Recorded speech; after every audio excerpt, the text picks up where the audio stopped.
Hey folks, Joyce here, a certified nutrition coach. Thanks so much for stopping by. It's still whole grains month, so we're celebrating with farro, aka emmer wheat. Okay, so farro is an Italian word and more about that later. Today we're gonna learn how to cook farro and learn expert bonus tips. They're not coming from me, so stay tuned, it's very exciting. And to say thank you to the new subscribers, y'all came in droves in the last month. Over 100 of y'all are here, so I'm very appreciative. And to show my thanks, we're gonna get started off with the bonus tips first. So I invite y'all to ponder this question. How do you know the farro you're shopping for is whole grain? So what you have here on the left is the organic farro in a package, and on the right, this is organic farro found in the bulk aisle. So at a closer look, the organic farro in the package looks a little bit more tumbled than the one on the right that looks a little bit more intact. And when looking at the labels of these two products, there is actually no whole grains stamp. So that really confused me. So I reached out to Caroline Sluyter at the Whole Grains Council for some help, and I flagged down Jan, a bulk associate at the grocery store, to help me out with this. So Caroline says that the best way to tell if it doesn't have the stamp is to look at the fiber content. Whole grain farro should have about 10 to 11% per serving of fiber, whereas pearled farro will have much less than that because some or all of its bran layer has been polished off.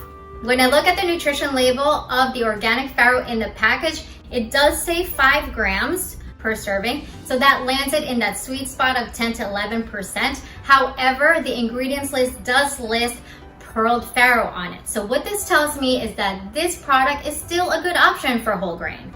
And I called Jan 2 days later as she instructed, and she totally came through. Her buyer confirmed that the organic farro in the bulk aisle does have the bran around it, making it a whole grain. So both of these are still really great options for whole grains. I did go with the one in the bulk aisle because of the way it looked, and also it had the same amount of fiber per serving. So I said, why not just go with the one in the bulk aisle? But if you don't have a bulk aisle, the one on the left is also a really great option. So thank you, Caroline and Jan, for helping me out with this awesome information.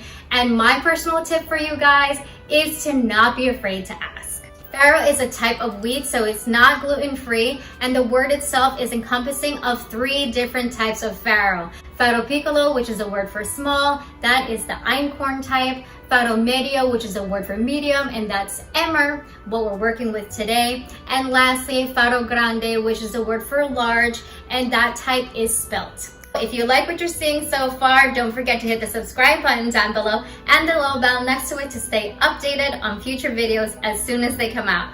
Also, connect with me on Instagram and Facebook and TikTok. Yes, I am new there, so please excuse my content in the beginning as I learned the platform, but it's my handle there is at Kala Health and Wellness. And if you're curious about a free 20-minute consult, contact me at jm@kalahealthandwellness.com. Let's go ahead and get started on the cooking.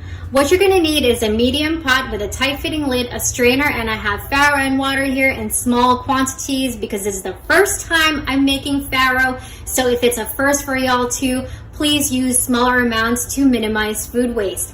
I have 1/2 cup of dry farro and 1.5 cups of water. So the ratio is 1 cup dry, 3 parts liquid. First, let's rinse off our farro. Now let's add the water to the pot and the farro. I have a spatula here just to get it off the strainer. Okay, we're gonna turn the heat to high to get it to boil. Let's stir this up so it's nicely incorporated. All right, now that it's boiling, let's go ahead and cover it up. Turn the heat down to low and set the timer for 30 minutes to check for doneness. All right, that's the 30-minute timer, and as you can tell, it is still slowly simmering, so we're gonna keep cooking it. It's the 40-minute mark and there are no bubbles coming up, so it's time for us to turn off the heat and set this aside for another 15 minutes. All right, it's the 15th minute. Let's take a look. All right, and I'm taking my fork to fluff it up, and it is not sticking to the bottom. There's a little bit of water, but not too much actually. So I'm gonna put this in a little bowl to taste test. Here's our cooked farro. I hope y'all can see that it is still intact. It doesn't look like puffed barley at all. And it looks like the dry farro, but a little bit plumper, more hydrated, and a little bit bigger. Let's go in for a taste test. That's the crunch texture that I fell in love with when I first had this at Crow's Nest in Montauk. It's got a great bite, a chew, a great tenderness to it. So I hope you guys really give this a try because it's so good. Please consider it as an alternative to rice, to some pilafs, maybe add it to some salads, make it into a grain bowl or a side. So the dry half a cup of farro gave us about a cup and a half of cooked farro, and a serving size of farro is half a cup, and this is what it looks like on the plate. There's so much more to learn about this ancient grain, so I hope your curiosity is piqued to try it now that you know how to cook farro. Let me know if farro is in your future in the comments below. Thanks so much for watching. If you enjoyed this video, give it a thumbs up, share, or hit the subscribe button if you haven't already. And if you have, thank y'all so much. Stay tuned next week. We're gonna wrap up this series, Explore Whole Grains for Whole Grains Month. So check out that playlist. And until then, remember, you deserve to be happy and healthy.